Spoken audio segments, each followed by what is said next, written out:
lot of ones that I've learned over the years that I love to play with and stuff, but I love how intricate some of yours are because it really gets deep in there. And I've learned more and more about the instrument and how intricate it is and how many parts there are that we don't even know the names of, never mind even understanding how it affects to you. know where what the larynx is, what it like, explore it, guys. Like, know what this instrument is, know where the vocal folds are, know what they look like, know what they do.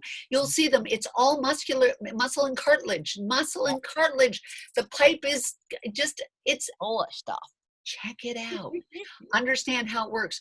Breath is key. Nobody knows how to breathe in voice work. Nobody. They stop breathing. Yeah. They don't breathe, actually, in an effort to perform with nerves and try and do it right. They stop breathing. And you know what's interesting is I took broadcasting, theater and broadcasting first. And with broadcasting, it was the quickie course of broadcasting, as I thought. But we worked on breath for the first 6 months. And it was only a 1-year course. That's how important breath is, and not really, again, taught enough of, because people are breathing from the wrong place.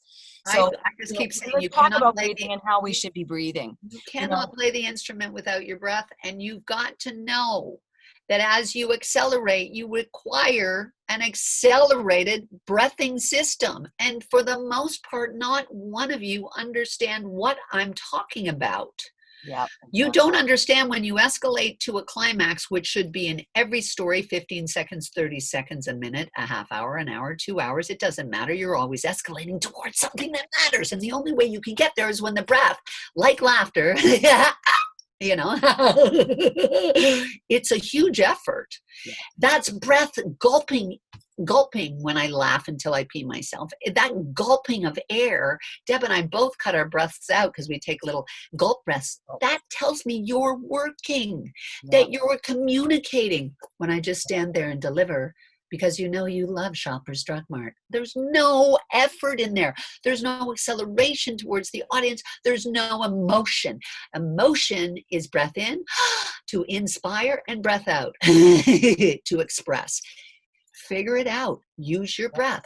Yes, I cut the breaths out. We shouldn't. I leave a lot of them in because it's natural. But we also have worked for years on how breath control works. And so for a lot of you guys that don't understand that part yet, a lot of you do, but some of you that don't, we tend to breathe through our chest when we start breathing. But actually what's really interesting and fascinating is when we're born, we're actually breathing through our diaphragm, which is what you'll hear all singer coaches and all voice coaches tell you to do, is using your diaphragm, which is under your rib cages in this area here, versus the chest, because we tend to fill up when you take a deep breath in.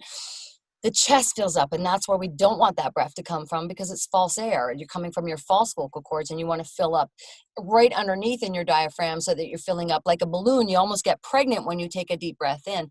You know, one of my favorite ways that I wasn't taught until probably the last couple of years, actually, it was a singing coach that was doing it, and she would grab a water bottle. I don't have one here. I should have, so I could have showed this one.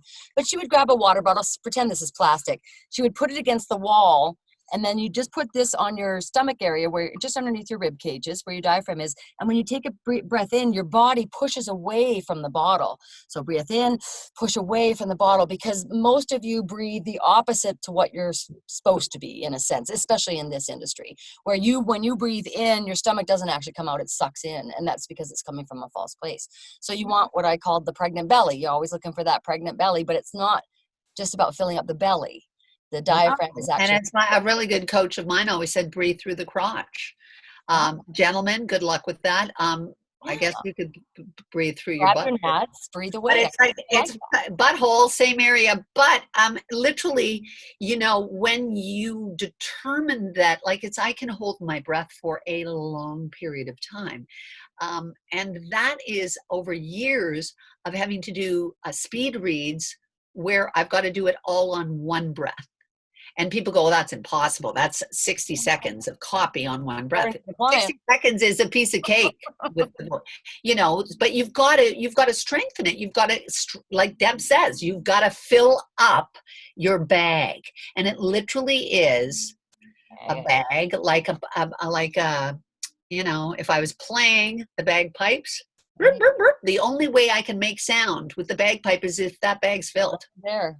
So you're constantly gulping to keep it filled. You're constantly, because as you're accelerating, you've got to keep filling the instrument with breath. So you've got to find, nobody knows where to breathe. They could run out of breath. Like all of our students, they're doing copy, narration, whatever. I go, why are you running out of breath there? You can breathe anywhere that you need to take. Because they don't give themselves permission to stop anywhere in a copy. So you think they've got to go from. Well, there's no periods in you and I communicating right now. It's not like, I take a breath in the middle of I just took a breath right there and I wasn't even at the end of a thought. So you breathe when you need your breath. Yeah. And there's also, so what she was describing as well in the beginning, which is even more intricate, and I'm learning even more as a singer, which is adapting in my voicing as well, but is that first you're learning about breath control and how to do that properly. And then once you grasp that, it becomes habit. At first it's a little uncomfortable because it's not habit, it's not normal, it's the opposite. But once you do that, it becomes just second nature and you don't have to think about it as much.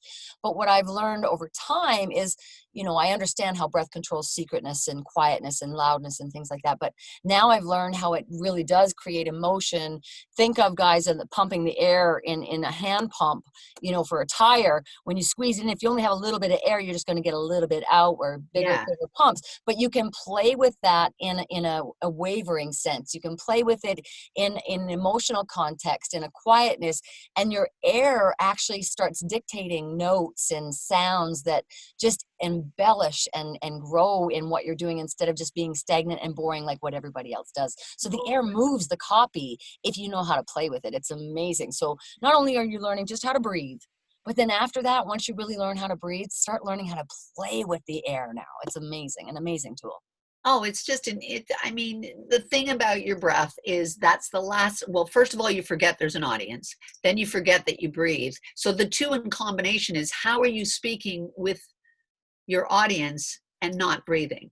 Because if I'm going to inspire you, and inspire means to breathe in. If I'm going to breathe you in, my audience, but I forget you're there, and I also forget to breathe, guess where there's no inspiration? Yep. In your copy, in your reads. That's what's going to happen.